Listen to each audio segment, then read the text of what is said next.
Hi friends, களிக்கு தொட்டுக்க நல்ல டேஸ்ட்டான பீக்கங்காய் சட்னி எப்படி செய்யலான்னு வாங்க பார்த்துடலாம் இந்த வீடியோவில். அதுக்கு 2 தக்காளியை நீல வாக்கில் கட் பண்ணி எடுத்துக்கோங்க. ஒரு பூண்டை உரிச்சிக்கலாம். ஒரு வெங்காயத்தை பெருசு பெருசாக கட் பண்ணிக்கோங்க. 4 காஞ்ச மிளகா, கொஞ்சம் கறிவேப்பிலை. தோல் சீவாத பீக்கங்காவை கட் பண்ணிக்கலாம். ஒரு தட்டில் கடலைப்பருப்பும் உளுத்தம்பருப்பும் வச்சுக்கோங்க. கடாய் காஞ்சதும் எண்ணெய் ஊற்றிக்கலாம்.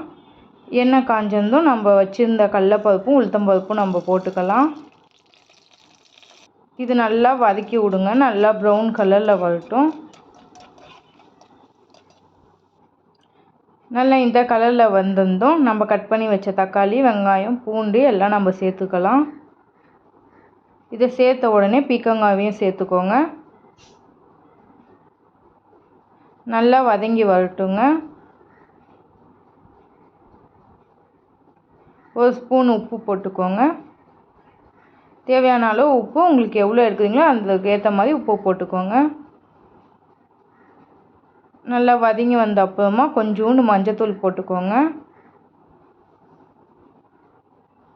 நல்லா வெந்திருக்கும். நீங்கள் கட் பண்ணி பார்த்தாலே தெரியுது பாருங்கள், நல்லா வெந்திருக்கு. ஒரு கொஞ்சோண்டு புளி சேர்த்துக்கோங்க. ஒரு 4 பீஸ் தேங்காவை நம்ம துருவி போட்டுக்கலாம்.